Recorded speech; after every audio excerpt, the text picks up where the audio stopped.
కూకట్పల్లి కోర్టులో additional public ప్రాసిక్యూటర్గా పనిచేస్తున్న వ్యక్తి పేరు వై నాగేశ్వరరావు గారు. నాగేశ్వరరావు గారికి 2023లో 16 కన్విక్షన్లు వచ్చాయి. అందులో 8 లైఫ్ వస్తాయి, మిగతావని కూడా కన్విక్షన్ వచ్చాయి. అంటే ఆయన టేబుల్ మీదకి ఒక ఫైల్ వచ్చిందంటే ఖచ్చితంగా స్టడీ చేసి దాని మీద ఇక్కడ లూప్ హోల్స్ లేకుండా చూసుకొని మేజిస్ట్రేట్ ముందు ఆ కేసు సంబంధించి ప్రాజెక్ట్ చేయడంలో ఆయనకు స్పెషాలిటీ.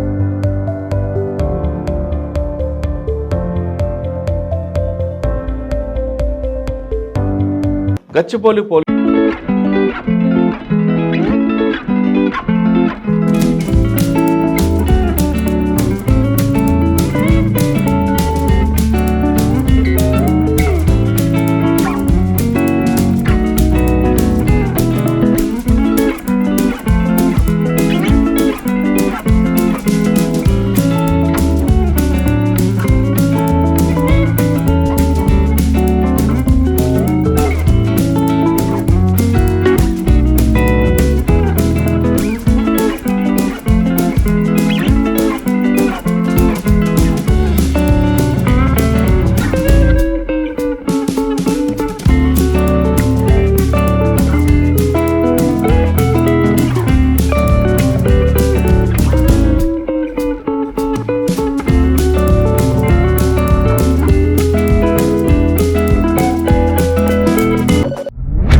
వెల్కమ్ టు లాయర్ సాబ్. ఈ వారం మన గెస్ట్ కూకట్పల్లి కోర్టులో అడిషనల్ పబ్లిక్ ప్రాసిక్యూటర్గా పనిచేస్తున్న వ్యక్తి పేరు వై నాగేశ్వరరావు గారు. నాగేశ్వరరావు గారికి 2023లో 16 కన్విక్షన్లు వచ్చాయి. అందులో 8 లైఫ్ వస్తాయి, మిగతావని కూడా కన్విక్షన్ వచ్చాయి. అంటే ఆయన టేబుల్ మీదకి ఒక ఫైల్ వచ్చిందంటే ఖచ్చితంగా స్టడీ చేసి దాని మీద ఇక్కడ లూప్ హోల్స్ లేకుండా చూసుకొని మేజిస్ట్రేట్ ముందు ఆ కేసు సంబంధించి ప్రాజెక్ట్ చేయడంలో ఆయనకు స్పెషాలిటీ. దాంతో 8 మందికి ఆయన లైఫ్ తీసుకొచ్చారు. అందులో ఒక కేసులో అయితే 20 సంవత్సరాలు కూడా జైలు శిక్ష పడే కేసు ఉంది. అటువంటి కేసులు చేయాలంటే ఏ విధంగా ప్రొఫెషనల్గా ఉండాలి, పోలీస్కి ప్రాసిక్యూషన్ మధ్యన సందమ బాంధవ్యాలు ఏ విధంగా ఉంటే కేసులు కన్విక్షన్ వస్తాయి విషయాన్ని సార్ నుండి తెలుసుకుందాం. సార్ నమస్తే అండి. నమస్కారం సార్. సార్ మీ 23 రికార్డు చూస్తుంటే 16 కన్విక్షన్లు కనిపిస్తున్నాయి. అందులో 8 లైఫ్ ఉంది, మిగతా 8 కూడా శిక్షలు పడ్డాయి. అంటే ఆ కేసులు ఇంపార్టెంట్ కేసులు చెప్పండి. ఒకటి. రెండోది, గచ్చిబౌలి పోలీస్ స్టేషన్ పరిధిలో పట్టపగలు కానిస్టేబుల్ బెదిరిస్తూ ఒక రౌడీ షీటర్ ఒక 307 చేస్తాడు. అక్కడ పోలీసుని కూడా బెదిరిస్తాడు. కానీ ఆ కేసులు ఎందుకు అక్విటల్ అయింది, కన్విక్షన్ ఎందుకు రాలేకపోయింది అంటే అందులో కత్తి సీజ్ చేస్తారు, కేసు ప్రాపర్గా ఇన్వెస్టిగేషన్ చేస్తారు. అంటే పోలీసు ల్యాబ్స్ అనుకోవాలా, ప్రాసిక్యూషన్ ఫెయిల్ అనుకోవాలా, అందులో కన్విక్షన్ రాకపోవడానికి ప్రధాన కారణం ఏంటి తో పాటు ఈ 2 ప్రశ్నలు సమాధానం చెప్పే ముందు నాగేశ్వరరావు గారు ఈ ప్రొఫెషన్లోకి బై ఛాన్సా బై చాయిసా? 2 సార్. చెప్పండి. మీకు మీ ఫ్యామిలీ బ్యాక్గ్రౌండ్, ఎందుకు యూనిఫామ్ వేసుకొని అంటే ఈ ప్రొఫెషన్లోకి రావాలనుకున్నారు చెప్పండి. నేను యాక్చువల్గా 2000లో నేను ప్రొఫెషన్లోకి వచ్చాను సార్. అంటే మీ కుటుంబ నేపథ్యం చెప్పండి ఒకసారి. మీ వ్యవసాయ కుటుంబం సార్. మాది దండుమైలరం విలేజ్, ఇబ్రాహీంపట్నం మండల్, అంతా కూకట్పల్లిలో సెటిల్ అయ్యాను సార్. అందులో భాగంగానే నేను ప్రాక్టీస్ 2000 నుంచి స్టార్ట్ చేశాను. ఆ తర్వాత పీపీగా. ఈ ప్రొఫెషన్ ఎందుకు ఎంచుకున్నారు మీరు? ఛాన్సా చాయిసా? ఛాన్స్ అనేది ఏం లేదు సార్, కంపల్సరీ అడ్వకేట్గా ఉండాలనేసి డిసైడ్ అయ్యాను. అదే దానికి ఒక రీజన్ ఉంటుంది కదా. రీజన్ అనేది పర్టికులర్గా మాది ఓసీ కమ్యూనిటీ, మాకు జాబులు ఎక్కువ చదవలేకపోవడం కావచ్చు, ఏదో కావచ్చు రీజన్. జాబ్ అందరికీ ఓసీలకు ఛాన్స్ రాదు కదా సార్. మెయిన్గా అంటే గవర్నమెంట్ జాబ్ రాదనేసి ఈ ప్రొఫెషన్ ఎంచుకోవడం జరిగింది సార్. ఓకే. దానికి కూడా ఎస్ఐ సెలక్షన్ కూడా చాలా ట్రై చేశాం సార్. అందులో భాగంగానే ఈ ఎన్సీసీ దీంట్లో కూడా ఆర్ఐ పెరేడ్ కూడా వెళ్ళాం సార్. ఆర్డీ పెరేడ్ అన్నీ కండక్ట్ చేశాం సార్.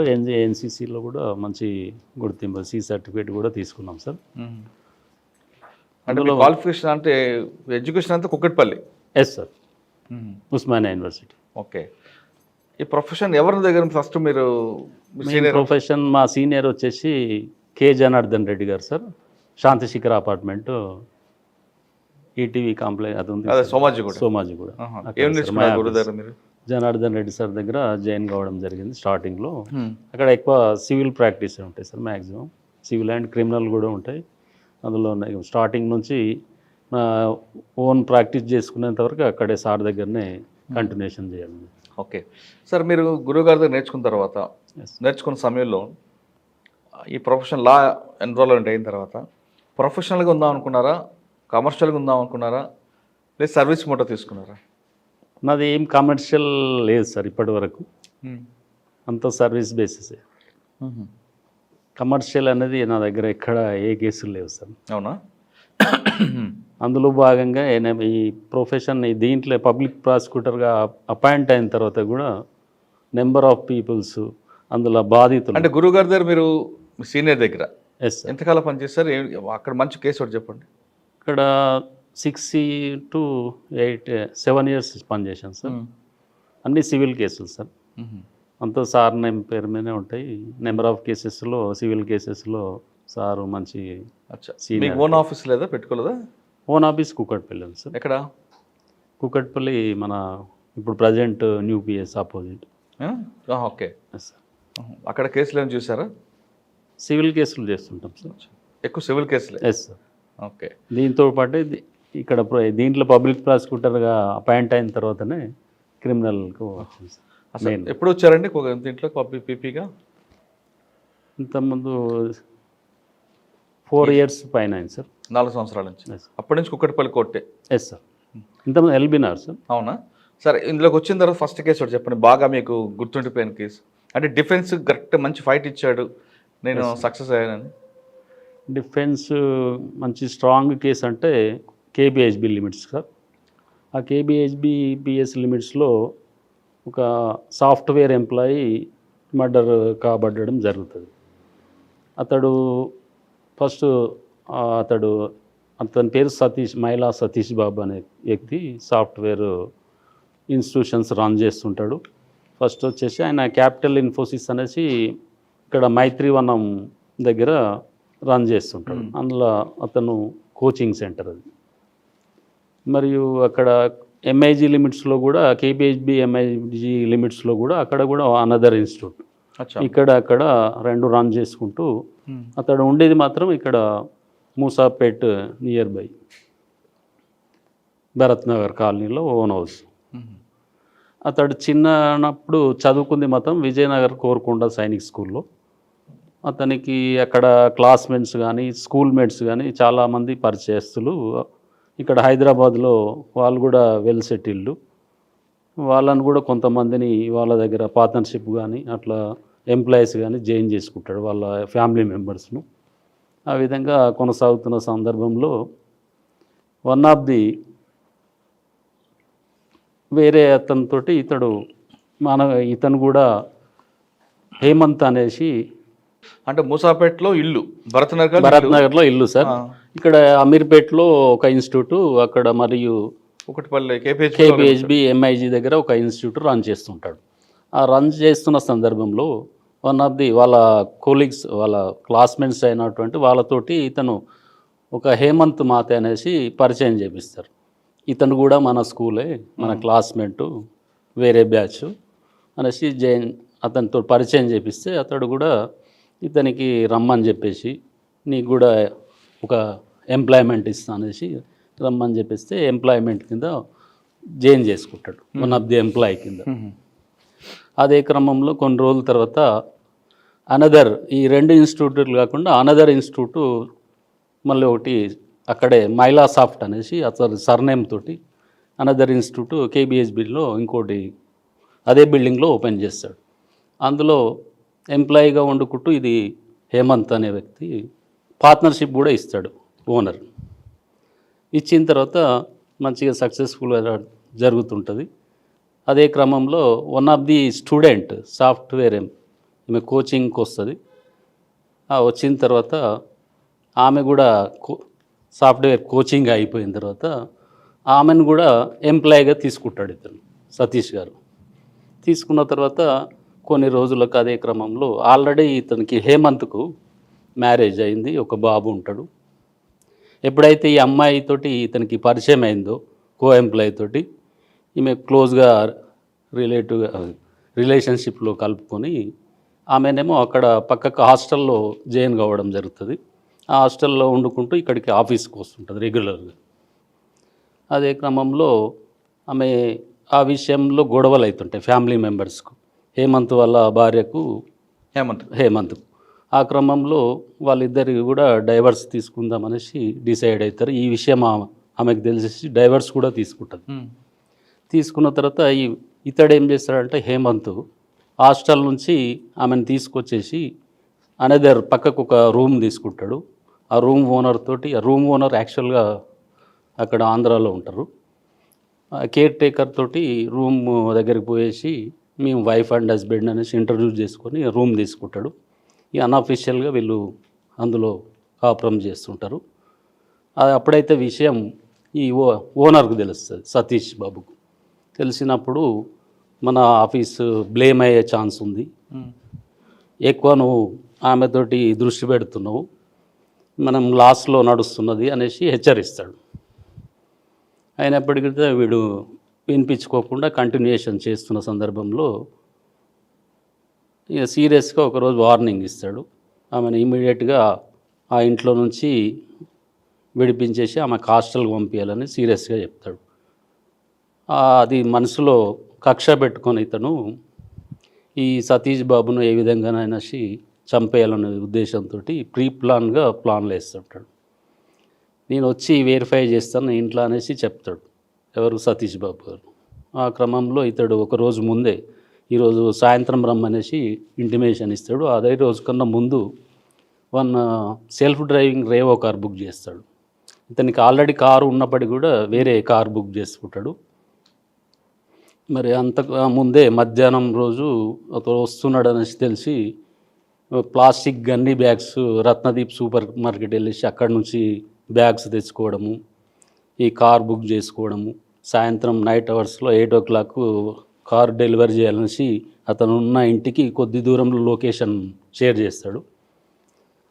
అదే క్రమంలో ఇతడు ఇన్స్టిట్యూషన్ ముగించుకొని అక్కడ మైత్రివనం నుంచి సాయంత్రం 5 o'clock సతీష్ బాబు ఇంటికి వస్తాడు అలాంగ్ విత్ కార్ డ్రైవర్. అతడు 5 o'clock కార్ ఇంటి దగ్గర పెట్టేసి డ్రైవర్ను వెళ్ళిపోమని చెప్తాడు. అక్కడ 2-wheeler నుంచి తీసుకొని ఇక్కడ అనదర్ ఇన్స్టిట్యూట్ ఉంటుంది ఒకటి, కేబీహెచ్బీలో, అక్కడికి వచ్చేస్తాడు. అక్కడ క్లాసెస్ అటెండ్ అయిన తర్వాత అతను హేమంత్ రూమ్కి వస్తాడు వెరిఫై చేయడానికి. అంతకుముందే హేమంత్ వచ్చే క్రమంలో ఇతడు సతీష్ వస్తున్నాడు అనేసి కొన్ని బీర్ బాటిల్స్ తీసుకురావడం జరుగుతుంది. పార్టీ ఏమన్నా వెరిఫై చేసిన తర్వాత ఇతన్ని మత్తులో ఉంచి ఏదో చేద్దామని ఆల్రెడీ ప్లాన్డ్. ఈ సతీష్ గారు తీసుకొని వస్తాడు 2-wheeler మీద. వచ్చిన తర్వాత వాగ్వివాదం జరుగుతుంటుంది ఇద్దరి మధ్యన. ఈ డిస్కషన్ వస్తుంది. ఈ అమ్మాయి విషయంలో కానీ ఇంకా డబ్బుల విషయంలో కానీ కొన్ని డిస్ప్యూట్స్ వస్తాయి. గట్టిగా సీరియస్గా అతడు సతీష్ బాబు నిలదీసే వరకు ఈ ప్లాన్గా ఒక ఐరన్ రాడ్ కూడా తెచ్చి పెట్టుకుంటాడు. ఆ ఐరన్ రాడ్ తోటి తలపై గట్టిగా కొట్టడంతో అతడు అక్కడే రక్తం ఎక్కువ హెవీతోటి పలుకులు ఎక్కువ పడిపోతుంటాడు. అప్పటి నుంచే ఈ ఇన్సిడెంటు ఇతనితో వాగ్వివాదం జరిగే టైంలోనే అక్కడ సెల్ఫ్ డ్రైవింగ్ రేవో కార్ అతను వచ్చేసి లొకేషన్ దగ్గర ఫోన్లు చేస్తుంటూ ఉంటాడు. ఒక 1 hour ఫోన్లు చేస్తూనే ఉంటాడు కంటిన్యూషన్లో. లాస్ట్కు స్విచ్ ఆఫ్ చేస్తాడు. ఇదే మర్డర్ చేసి కన్ఫామ్ అయ్యి చనిపోయిన తర్వాత డిసైడ్ అయిన తర్వాత అతన్ని పక్కకున్న బాత్రూమ్కి వెళ్ళేసి అక్కడ అంతా వాష్ చేసేస్తాడు.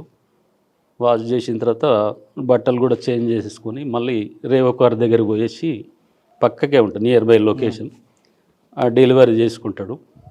డెలివరీ తీసుకున్న తర్వాత అతని ఉద్దేశం అయితే ఆ డెడ్ బాడీని షిఫ్ట్ చేయాలనేసి రేవో కార్ బుక్ చేయడం. ఆ లోపలికి ఎంట్రన్స్ ప్రహరీ గోడ లోపలికి కారు తీసుకురావాలని ట్రై చేస్తాడు. లోపలికి రాదు కారు. రాకపోయేసరికి ఆ ఆలోచనలో ఆగిపోతాడు. డెడ్ బాడీని షిఫ్ట్ చేసేందుకు వీలు కాలేదు. ఆ నైట్ ఎర్లీ మార్నింగ్ 11 o'clock అయిపోతుంది. అప్పటికి 11 to 12 ట్రై చేస్తాడు, కుదరలేదు.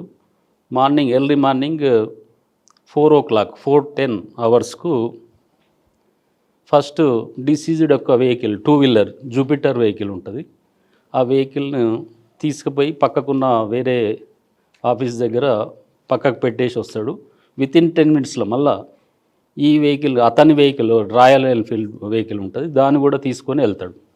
ఆ రెండు వితిన్ 10 మినిట్స్లో సేమ్ పర్సన్ వెహికల్ తీసుకుపోయినట్టు అందులో సీసీ పక్కకు ఎదురుగా ఉన్న అంటే బాడీ ఎక్కడ పెట్టాడు మరి? బాడీ ఇంట్లోనే ఉంటుంది. తర్వాత ఏం చేశాడు? ఆ బాడీని ఇంట్లో ఉంటుంది. ఆ రాయల్ ఎన్ఫీల్డ్ అతని వెహికల్ తీసుకొని వెళ్తాడు. మార్నింగ్ వెళ్ళిన తర్వాత ఎర్లీ మార్నింగ్ 8:30కి మాదాపూర్ లిమిట్స్లో ఒక షాప్ దగ్గరికి వెళ్తాడు. అది ఏంటంటే ఈ కటింగ్ మిషన్ తీసుకురావడానికి వెళ్తాడు.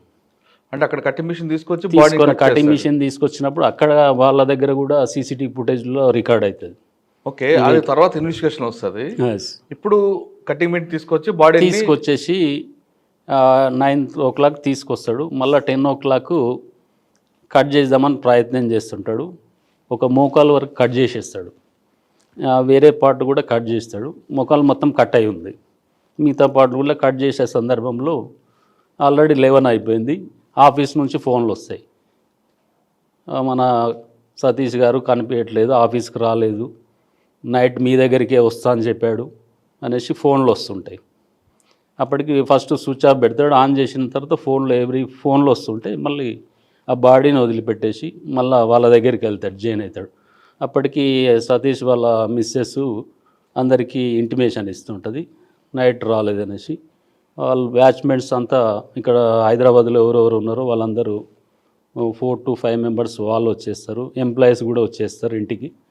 ఇతడు మళ్ళీ ఏమి తెలియనట్టు యాక్ట్ చేయడానికి వచ్చేసి ఇంటి దగ్గరికి కూడా వచ్చేసి అవును రాత్రి వచ్చి వెళ్ళాడు, ఆ తర్వాత ఏం జరిగిందో నాకు తెలియదని చెప్తాడు వాళ్ళ ముందు. వీళ్ళతో పాటు వెతుకుతున్నట్టు యాక్షన్ ప్రొసీడ్ అవుతాడు. మరి ఎలా బ్రేక్ అయిందండి అది? ఆ విధంగా ఎతుకుతున్నట్టు వాళ్ళిద్దరు బ్యాచ్లుగా వెళ్తారు సార్. ఇది ఇద్దరు ఫ్రెండ్స్ ఒక వెహికల్ మీద, ఇద్దరు ఫ్రెండ్స్ ఒక వెహికల్ మీద అట్లా డివైడ్ అయ్యి సెర్చ్ చేస్తుంటారు. ఇతను మళ్ళీ ఏం తెలియనట్టు మళ్ళీ డెడ్ బాడీ దగ్గరికి వచ్చేసి కానీ బ్రేక్ ఎలాగొచ్చింది? అదే విధంగా ఇది యాక్షన్ చేస్తుంటే అది డెడ్ బాడీని కట్ చేసేందుకు కుదరలేదు సార్. వీళ్ళు సెర్చ్ చేస్తున్నారు కాబట్టి మా ఇంటికి కూడా వస్తారనేసి డౌట్ వచ్చేసింది. మళ్ళీ నైట్ ఇంటికి వెళ్తాడు. ఇంటికి వెళ్ళిన తర్వాత మళ్ళీ రేవో కారు వెహికల్ వాడు ఫోన్ చేస్తుంటాడు. ఆ సందర్భంలో 1 day ఎక్స్టెన్షన్ చేస్తాడు మళ్ళీ. అది కూడా రికార్డ్ అయింది సార్ మన దగ్గర. అవన్నీ సేకరించి అది ఓకే. వీటితో పాటు తిరుగుతున్నాడు కదా? వీళ్ళతో పాటు తిరుగుతలేదు సార్. గ్రూపులు సపరేట్గా తిరుగుతున్నాడు అంతే. కానీ మళ్ళీ ఏం తెలియనట్టు మళ్ళీ డెడ్ బాడీకి చంపాడని బ్రేక్ త్రూ ఎక్కడ వచ్చింది సార్. చెప్తాను. అదే నైట్ వీని మీద డౌట్ వస్తుంది కొందరికి, వీళ్ళ ఫ్రెండ్స్కు. ఆయన కూడా one of the police department, అతనికి నేచర్ డౌట్ రావడం. ఆ మధ్యరాత్రి 2 o'clock వీరి హేమంత్ ఉండే ఇంటి దగ్గరికి వెళ్తాడు. వెళ్ళేసరికి అది 1 day బిఫోర్ చెప్పారు కదా సార్. ఈ సతీష్ బాబు వచ్చే ముందే ఈ డెడ్ బాడీ ఆయన రాకముందే అమ్మాయిని ప్రియాంక ఒక వన్ ఆఫ్ ది లేడీ ఆమెను హాస్టల్కి వెళ్ళిపోమని చెప్పేస్తాడు. ఆమె వెళ్ళిపోతుంది, ఉండదు. వెళ్ళిపోయిన తర్వాతనే ఇన్సిడెంట్. అదేవిధంగా 2 o'clock నెక్స్ట్ డే వీళ్ళంతా ఇద్దరు ఫ్రెండ్స్ ఆ ఇంటికి వెళ్దామనేసి వస్తారు. చెక్ చేద్దాం. చనిపోయిన వ్యక్తి ఒక ఫ్రెండ్ పోలీస్ ఆఫీసర్. ఎస్. ఆయనకి డౌట్ వచ్చేసి వాళ్ళిద్దరు కలిపి ఇంటికి వస్తారు. ఇంటికి వచ్చే వరకే వీడు వస్తున్నారనేసి కొంచెం డౌట్ వచ్చేసి బాడీని వదిలేసేసి, బాడీ ఆ రోజు కూడా ట్రై చేస్తాడు కట్ చేస్తాను. లేట్ అయింది, సాయంత్రం లేట్ అయింది కదా, అప్పటి వరకు బాడీ మొత్తం ఉబ్బిపోవడం, కట్ చేయడానికి పాసిబుల్ కాలేదు. ఆ వదిలేసి పారిపోతాడు అక్కడ నుంచి. ఎక్కడ దొరికాడు?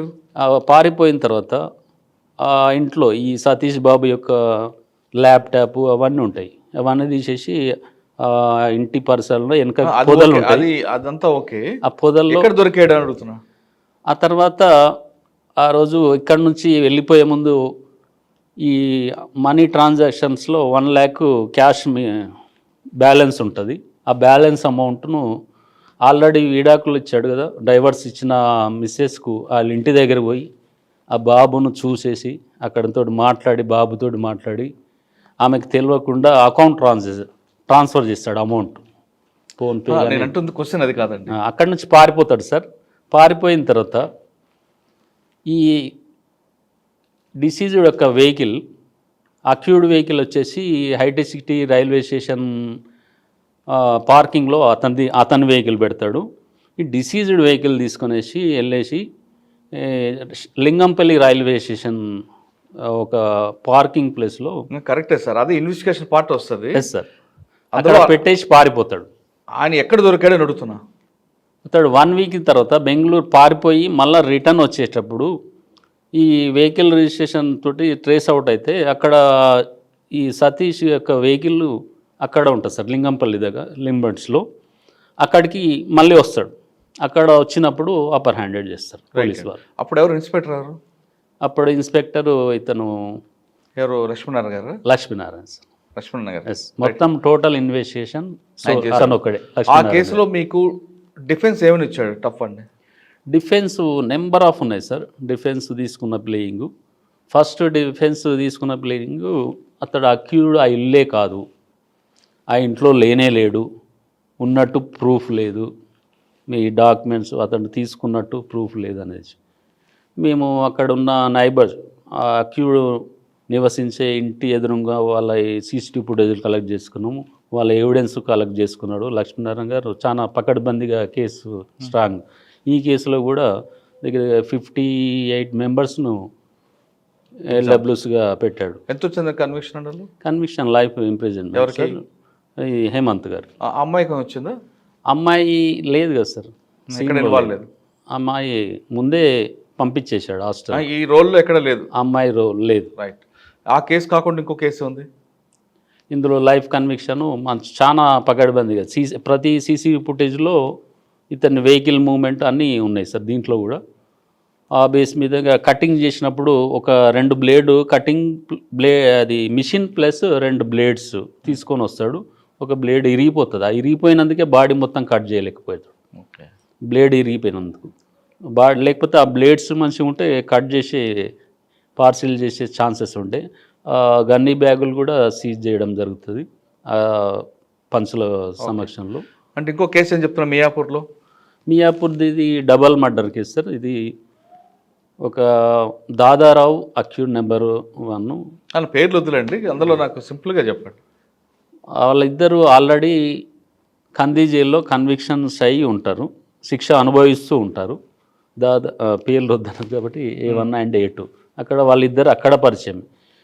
వాళ్ళు డిఫరెంట్ కేసుల్లో, మర్డర్ కేసుల్లో ఆల్రెడీ లైఫ్ కన్విక్షన్స్ తోటి ఉన్నారు. అంటే అక్కడే పరిచయం వాళ్ళకు. వాళ్ళిద్దరు కలిపేసి దాదారావు అనేసి వేరే బెయిల్ తోటి బయటకు వచ్చేస్తాడు.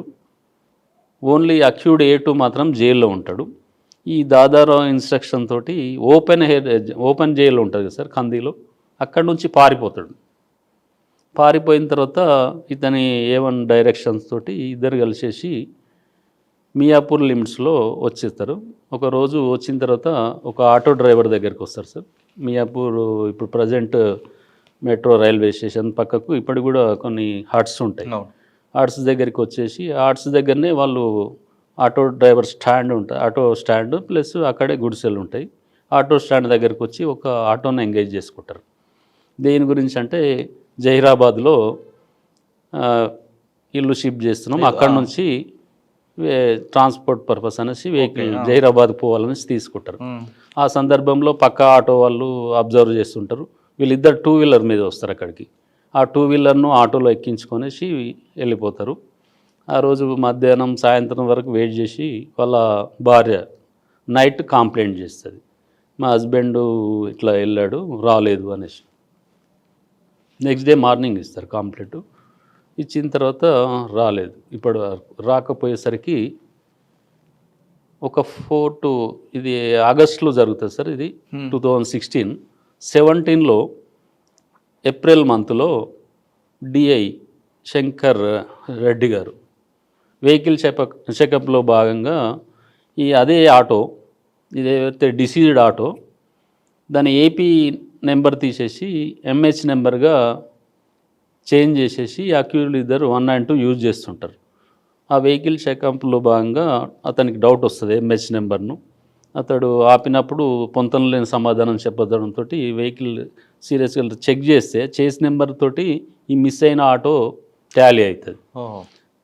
గట్టిగా ఇంటరాగేషన్ చేసినప్పుడు అప్పుడు A1 అండ్ A2 ఇద్దరు ఉంటారు, వాళ్ళు అడ్మిట్ అవుతారు కన్ఫెషన్లో. ఈ వెహికల్ను అతన్ని ఎక్కడ చంపారో తీసుకెళ్తారు.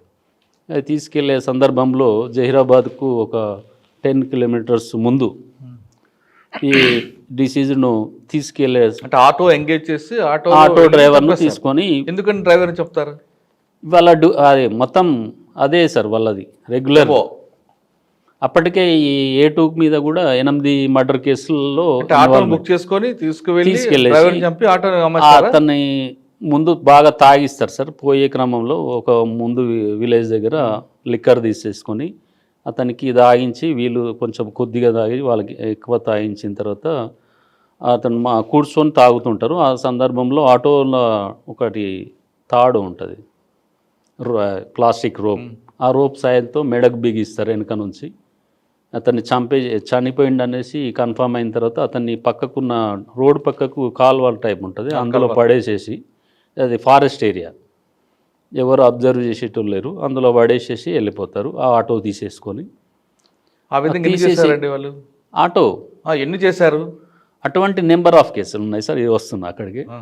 అది ఆటో తీసుకొని వెళ్ళిపోయిన తర్వాత ఆటో సహాయంతో ఇక్కడ హైదరాబాద్ లిమిట్స్లో వనస్థలిపురం, ఇట్లా హయత్ నగర్, అట్లా మొత్తం 8 PS పరిధిలో టోటల్ 20 అబోవ్ కేసెస్లో, థెఫ్ట్ కేసులలో, అన్నిటి కేసులలో వాళ్ళిద్దరు ఇన్వాల్వ్మెంట్ ఉంటుంది.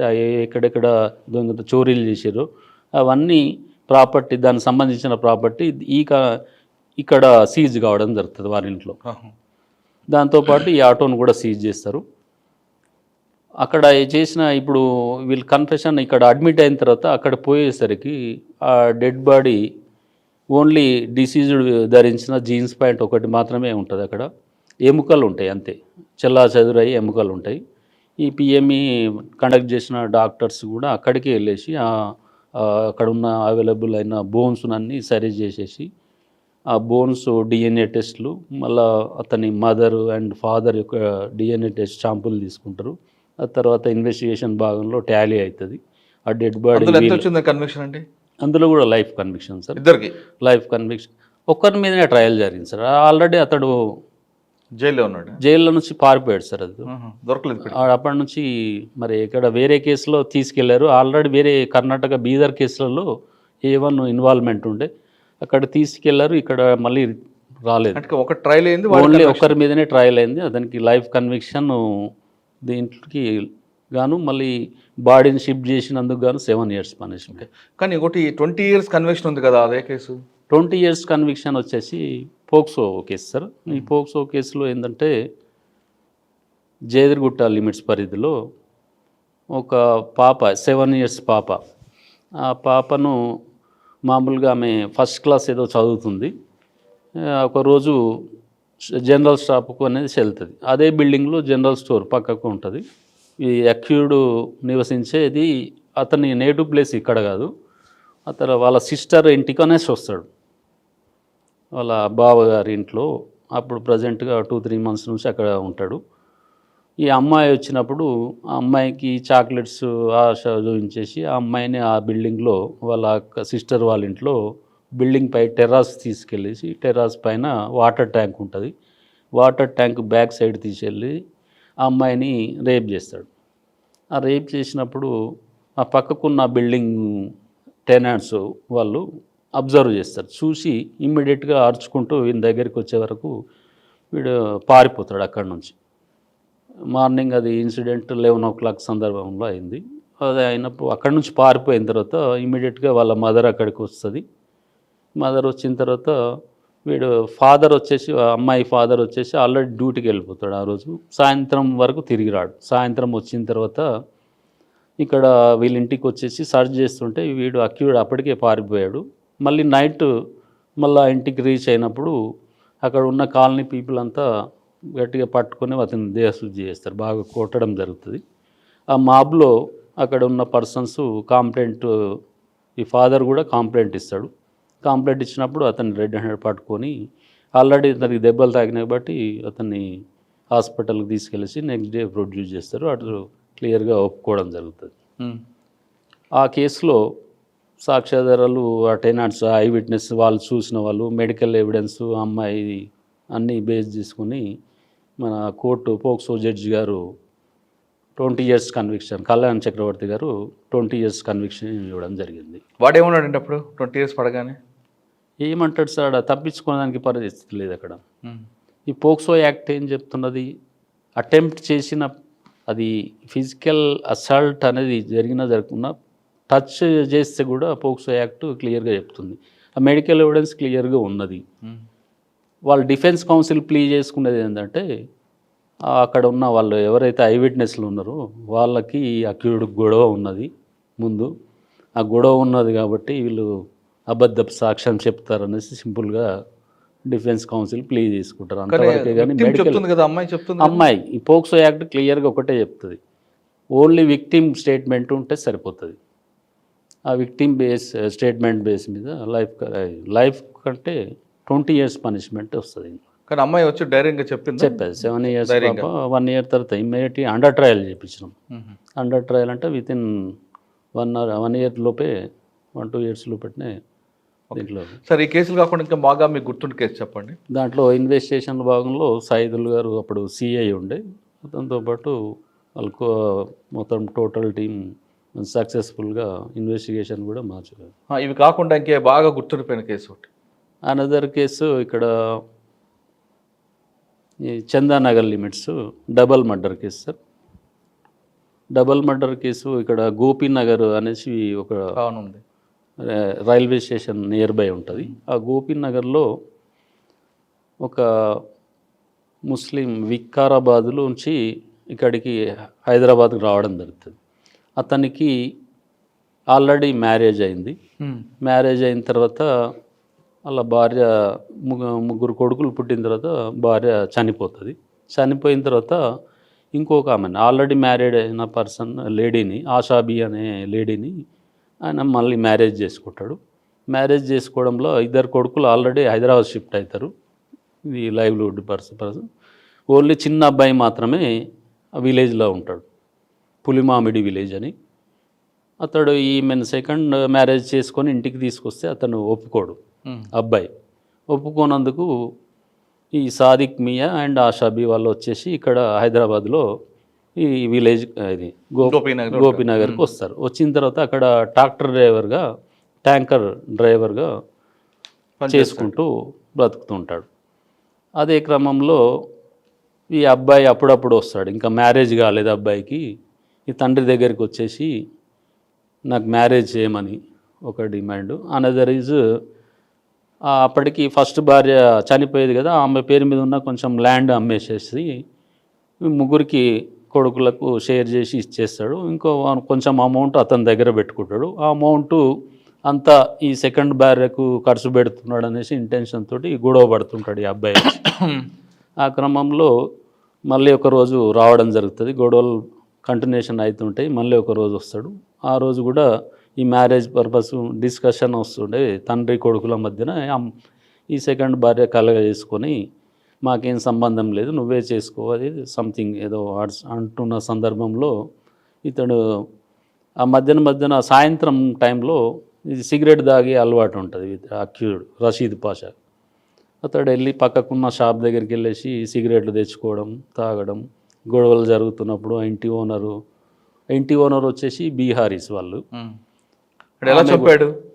అదే రోజు నైటు గొడవలో భాగంగా ట్రాక్టర్ డ్రైవర్ కదా, అక్కడ నుంచి ఆ ట్రాక్టర్ టూల్స్ నుంచి ఏదో సుత్తే తీసుకొచ్చాడు.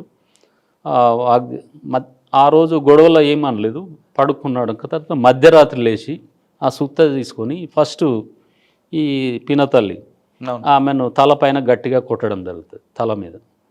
ఆమె గట్టిగా అరిచే క్రమంలో ఆమెను దిండుతోటి ఊపిరాడకుండా చంపేస్తాడు.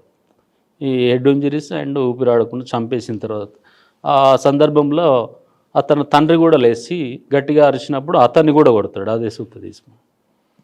ఆ సుత్తి తీసుకొని కొట్టిన తర్వాత ఇద్దరు చనిపోయారని డిక్లేర్ అవుతుంది. డిక్లేర్ చేసుకున్నాక డోర్ ఓన్లీ దగ్గరికి వేస్తాడు. తండ్రి దగ్గర ఉన్నటువంటి ల్యాండ్ పేపర్స్, పాస్బుక్, పట్టాదారు పాస్బుక్లు, ఆ తండ్రి యూజ్ చేసేటి ఫోను అవన్నీ తీసుకెళ్ళి అక్కడ నుంచి పారిపోతాడు. ఆ పాస్బుక్లు అవన్నీ అక్కడ పక్కకి ఆల్ ఇండ్ ఫ్యాక్టరీ అని ఉంటుంది. ఆ ఫ్యాక్టరీ పొదల్లో కొన్ని అక్కడ పడేస్తాడు. ఓన్లీ ఫోన్లు మాత్రం తండ్రి ఫోన్లో, అది కొత్త ఫోన్ వచ్చి ఆ ఫోన్ బాక్స్ వచ్చేసి అక్కడే ఉంటుంది, ఎంటీ బాక్స్ తండ్రి యూజ్ చేసేది. ఆ బాక్స్ అక్కడే ఉంటుంది. ఆ తండ్రి ఫోన్ మాత్రమే తీసుకెళ్ళి వెళ్తాడు. మార్గం మధ్యంలో వాళ్ళ ఇంటికి పులిమామిడికి వెళ్ళే మార్గం మధ్యంలో అతని సిమ్ తీసేసి ఆ తండ్రి సిమ్ వేసుకుంటాడు. ఒక్కసారి రింగ్ అవుతుంది, తర్వాత ఏదో డౌట్ పడేసి మళ్ళీ ఫోన్ పక్కకు పడేస్తాడు. ఒకసారి మాత్రం రింగ్ అవుతుంది. అంటే అందులో కన్విక్షన్ వచ్చిందా? అందులో కన్విక్షన్ సార్. ఎంత వచ్చిందండి? వీళ్ళు అందులో కూడా life conviction sir, double murder case అది. ఈ అంటే అందులో లొకేషన్ డీటెయిల్స్ తీసుకున్న సందర్భంలో క్లియర్గా అక్కడ ఎక్కడి నుంచి ఎక్కడికి వెళ్ళాడు అనేసి అందులో టవర్ లొకేషన్ దొరుకుతుంది సార్. అందులో డిఫెన్స్ తీసుకున్న ప్లే ఏంటి? డిఫెన్స్ తీసుకునేది సింపుల్గా ఈ భార్యాభర్తలు సెకండ్ మ్యారేజ్ కాబట్టి వాళ్ళకు కూడా ఇష్టం లేదు.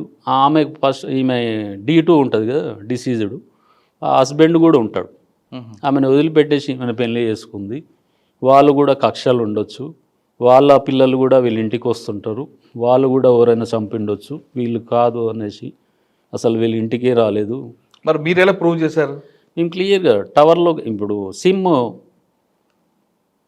IMEI నెంబర్, ఇందులో ఈ కేసులో డెడ్ బాడీ దగ్గర దొరికిన ఎంటీ బాక్స్, ఆ ఎంటీ బాక్స్ మీద IMEI నెంబర్ ఉంటుంది. ఆ IMEI నెంబరు ప్లస్ అక్కడ అక్యూడ్ యూజ్ చేసినటువంటి ఫోన్ తోటి IMEI నెంబర్ టాలీ అవుతుంది. కాకపోతే వీళ్ళు ఛార్జ్షీట్ చేసినప్పుడు వీళ్ళు ఆ డాక్యుమెంట్స్కి సంబంధించిన కొన్ని ఫైల్ చేయలేరు. ఈ 2012లో కేసు జరిగింది. ఈ రీసెంట్గా నేను 2023లో ఆ సంబంధించిన డాక్యుమెంట్లు అనేసి మా ప్రాసిక్యూషన్ ఎవిడెన్స్ కింద మేము ఫైల్ చేసేసి దాంట్లో కన్విక్షన్ తీసుకోవడం జరిగింది.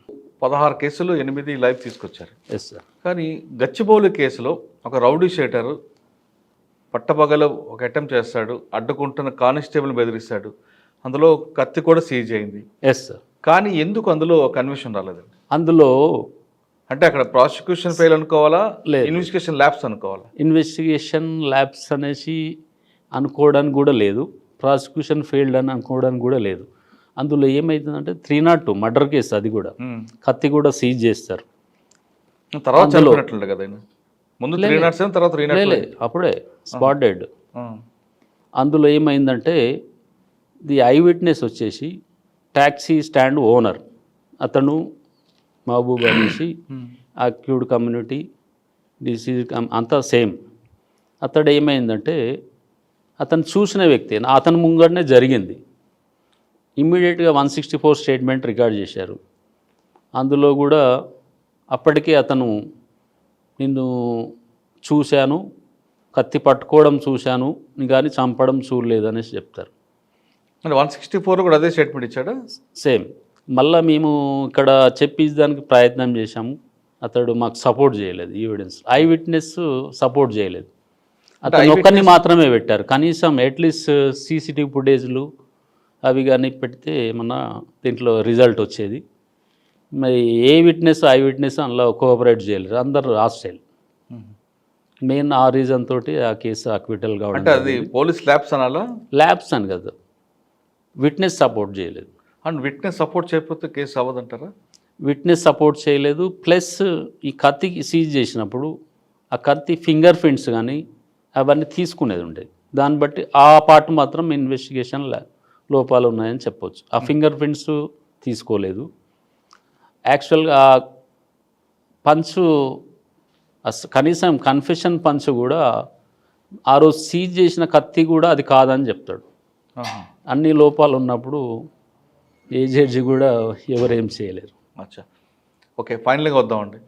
టోటల్గా వచ్చేసి ఆ కేసులో విట్నెస్లు ఎవరు సరిగ్గా సపోర్ట్ చేయలేదు. మెయిన్ అట్లీస్ట్ ఫింగర్ ప్రింట్స్ ఉన్నా కానీ ఆ ఫింగర్ ప్రింట్స్ బేస్ మీద బ్లడ్ స్టెయిన్ షాంపుల్స్ తోటి టాల్ అయిన సైంటిఫిక్ ఎవిడెన్స్ తోటి కన్విక్షన్ వస్తుండే. అట్లీస్ట్ ఆ ఎఫ్ఎస్ఎల్ రిపోర్ట్స్ కూడా లేవు.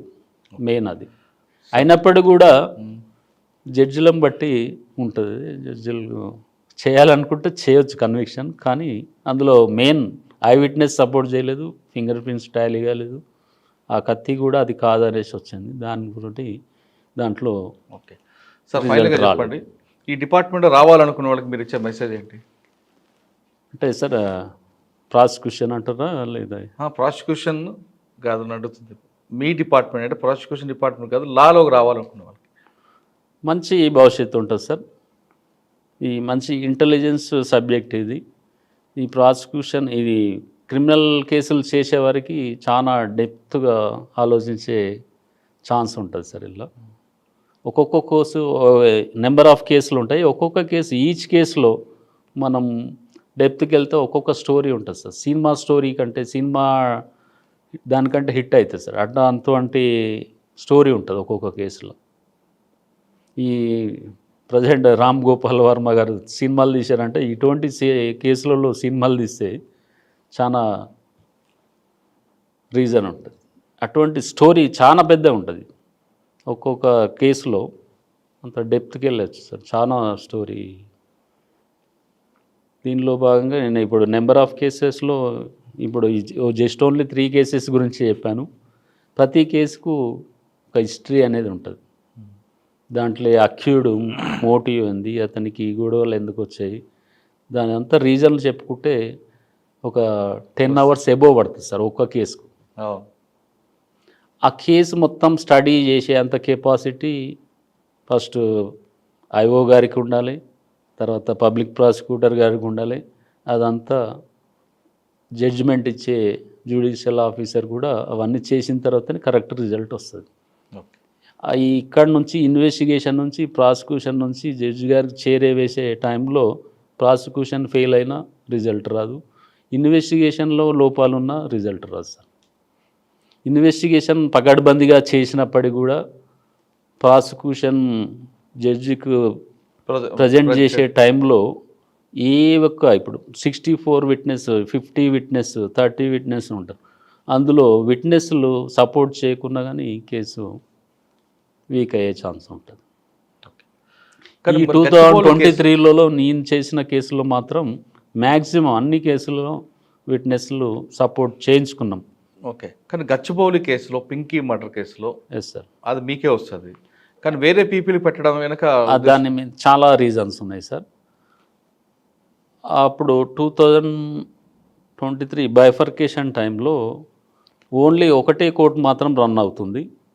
14 PS పరిధిలో ఉన్నది ఆ కోర్టు. 15th ఏజ్ కోర్టు 14 PSల పరిధిలో ఉన్నది. సివిల్ జ్యూడిక్షన్ కూడా చాలా పెద్దది. సివిల్ మ్యాటర్స్ కూడా హెవీ కేసెస్. టాప్ 1 తెలంగాణలో ఎక్కువ ఆదాయం సమకూర్చే కోర్టు అదే, అప్పటికే అదే ఉండే. లిటిగేషన్స్ కేసులు చాలా ఎక్కువ, ఫ్యామిలీ ఓపీ కేసులు, ఫ్యామిలీ డైవర్స్ కేసులు కూడా అదే కేసులో ఎక్కువ. టైం కేటాయించలేకపోయారు. అయినప్పటికీ కూడా 18 సార్లు మేము బెయిల్ అప్లికేషన్ డిస్మిస్ చేసేసి అండర్ ట్రయల్ హైకోర్టు డైరెక్షన్స్ కూడా వచ్చింది. అక్కడ కూడా 3-4 టైమ్స్ డిస్మిస్ కావడం జరిగింది. అందులో వర్క్లోడ్ మాకు వర్క్లోడ్ కదా సార్, కోర్టుకు టైం దొరకలేదు. Court trial high court directions within 6 months లోపల కేసు డిస్పోజ్ చేయాలని ఉన్నప్పటికీ కూడా ట్రయల్ చేయడానికి సాధ్యం కాలేదు. దాంతోపాటు నెంబర్ ఆఫ్ కేసెస్ పెండింగ్ ఉన్నాయి. అక్కడ మన సిపి ఆఫీస్లో కేసులు డిస్పోజ్ అవుతలేవు ఇమీడియట్గా. ఈ రీజన్ అంతా వర్క్ లోడ్ అనేసి ఎవరు చూడరు సార్, మా కేసులు పెండింగ్ ఉంటున్నాయి అంతే. ఆ ఉద్దేశంతో హైకోర్టు కూడా డైరెక్షన్ ఇచ్చినప్పుడు కూడా కాలేదు. ఆఫీసర్స్కు లోడ్ తోటి ఇమీడియట్గా అక్కడ ప్రాసిక్యూషన్ డిపార్ట్మెంట్ నుంచి కానీ ఎక్కడి నుంచి మన స్పెషల్ పీపీగా అపాయింట్ కావాలని ఆ లోపునే నేను 19 members విట్నెస్ను ఎగ్జామ్ చేశాను. అవుట్ ఆఫ్ 64లో 19 members చేసిన తర్వాత ఇట్లా స్పెషల్ పీపీ అపాయింట్ అయ్యారంటే నేను కూడా అతనికి సపోర్ట్ చేసుకుంటూ ప్రసాద్ గారు వచ్చారు. అతను కూడా అతను పనిచేసేది ఎల్బీనగర్ కోర్టు, అక్కడి నుంచి ఇక్కడికి రావడానికి కూడా కొన్ని సందర్భాలు ఇబ్బంది అవుతుంటే అప్పటికి కూడా నేను సమ్ విట్నెస్ టైంలో మేము నడిపించుకుంటూ రావడం జరిగింది. అంతలోనే మళ్ళీ అతను టర్మినేట్ అయిపోయారు. అతను అయిపోయిన తర్వాత కూడా మళ్ళీ 1 year నేనే చూశాను ఆ కేసును. ఓన్లీ అసిస్టెంట్ ఐఓ సిఐ గారు రామయ్య గారు ఉండే, అతనిది కూడా ఎవిడెన్స్ నేనే జరిపించాను. ఈ కొత్త జడ్జి వచ్చిన తర్వాత ఆ లోపల డిస్ట్రిక్ట్ బైఫర్కేషన్స్ అయినాయి సార్. 2 కోర్టులు వచ్చాయి. ఆ 15th ఏడిజే కోర్టు నుంచి 6th ఏడిజే కోర్టుకు కేసు ట్రాన్స్ఫర్ అయింది. అక్కడికి వచ్చిన తర్వాత మేడం వచ్చిన తర్వాత కేసు పికప్ అప్పుడు స్టార్ట్ అయింది మళ్ళీ. అప్పుడు కూడా నేను రామయ్య గారిని నేనే ఎగ్జామ్ చేయడం జరిగింది. అతను కూడా నెంబర్ ఆఫ్ టైమ్స్ ఆ కౌన్సిల్స్ మళ్ళీ బెయిల్ ఈయన వచ్చారా కొత్త పిపి గారు? Only last IO exam. ఇప్పుడు ఐఓ గారు ఉన్నారు కదా సార్, గంగాధర్ ఎవిడెన్స్ టైంలో ఈ పీపీ గారు వచ్చారు. ఓన్లీ 1 విట్నెస్ మాత్రమే, మెయిన్ ఐఓ ఆయన్ని కదా, ఆ విట్నెస్ మాత్రం ఇతను ఉపేందర్ గారు చేశారు. వచ్చారు, కన్విక్షన్ వచ్చింది. Yes sir. Total goes to ఈ అందరి పీపీలది సహాయంతో మొత్తం ఇన్వాల్వ్మెంట్ అందరిది ఉంది సార్. మెయిన్ ఐఓ గంగాధర్ గారు కూడా అతను ట్రాన్స్ఫర్ గచ్చిబౌలి నుంచి మేడ్చల్ పిఎస్, మేడ్చల్ నుంచి రాయదుర్గం, అక్కడ నార్సింగ్ ఎన్ని పిఎస్లు చేంజ్ అయినప్పుడు కూడా ఈ కేసు దృష్టిలో ప్రతి విట్నెస్ వచ్చినప్పుడు ఎంబెడ్ రావడం, అతనికి బ్రీఫ్ చేయడం అతని పర్సుయేషన్లో జరిగింది సార్. ఓకే. నేను అప్పుడున్న సిపి గారు ఇంట్రెస్ట్గా అతన్ని ఛాన్స్ ఇవ్వడం, ఈ గంగాధర్ సార్కు కేసును పర్సూ చేయమనేసి ప్రోత్సహించడంతో అతను కూడా ఫుల్ టైం ఈ కేసుకు లా ప్రొఫెషనల్ రండి. వచ్చిన తర్వాత ప్రతి కేసుకు ఒక స్టోరీ ఉంటుంది అంటున్నారు నాగేశ్వరరావు గారు. ప్రతి కేసులో డెప్త్గా వెళ్తే ఒక సినిమా కథ రాయొచ్చు అంటూ చెప్తున్నారు. ఖచ్చితంగా అంటే పేదవాడికి న్యాయం చేయాలంటే లా ప్రొఫెషన్ ది బెస్ట్ ప్రొఫెషన్ అంటూ ఆయనకున్న అనుభవం చెప్తున్నారు. ఇది ఈ వారం నాగేశ్వర గారు ఇంటర్వ్యూ. వచ్చే వారం మరో గెస్ట్తో మళ్ళీ కలుద్దాం. అంతవరకు ఒకటే, ఏది ఏమైనప్పటికీ కూడా అక్యూజ్లు తప్పు చేసే సందర్భంలో ఎన్నో లోపాలు చేస్తుంటారు. అది ఎవరు కనిపెట్టలేరు అనేసి ఫీల్ అవుతుంటారు. మా ఎంత మేధావులు లేరు అనేసి ప్రతి కేసులో ప్రతి దాంట్లో చూస్తున్నాం. ఏదో చిన్న క్లూస్ వదిలేస్తుంటారు కంపల్సరీ. ఆ క్లూస్లో భాగంగా కానీ పోలీస్ డిపార్ట్మెంట్ ఈజీగా కనిపెట్టే ఛాన్సెస్ ఉంటాయి. ప్రాసిక్యూషన్ కూడా ప్రొడ్యూస్ చేసే ఛాన్స్ ఉంటుంది. అక్యూడ్ చేసే తప్పిదాలను రిపీట్ కాకుండా ఎంతటి మేధావైనా ఏదో ఒక క్లూస్ తోటి దొరకక తప్పదు, శిక్ష అనుభవించక తప్పదు అనేసి మా మెసేజ్ సార్. అందులో భాగంగా ఈ అవకాశం ఇచ్చినటువంటి మా prosecution director of prosecution madam Vyjayanthi గారికి ప్రత్యేకంగా ధన్యవాదాలు చెప్పుకుంటున్నాం. అదే ఇంతకుముందుకు ఉన్నటువంటి సిపి సైబరాబాద్ సిపి గారు కానివ్వండి, ఇప్పుడున్న అవినాష్ మహంతి గారు కానీ, డీజీపీ గారి వాళ్ళకు నాకు ప్రత్యేక ధన్యవాదాలు సార్.